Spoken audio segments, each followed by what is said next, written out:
leen ñu dem Daaru Salaam dooli jàmm ngërëm foofee la dal di suule.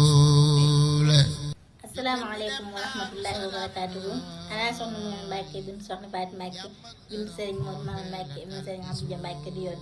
أيها الأخوة والأخوات الكرام، نرجو أن تكونوا جميعا بخير وعافية.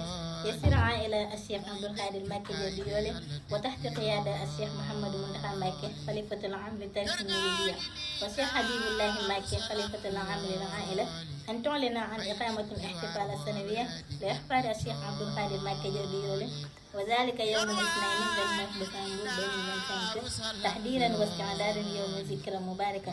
وسيقام احتفال يوم السبت يناير 2026 تكريما للجد الكريم الشيخ عبد القادر مكي جديولي. بالمناسبة دينه وتاريخه متميزة تجمع بين الوفاء والمحبة والروح الأصلية. المكان دار السلام ديولي بقعة مباركة.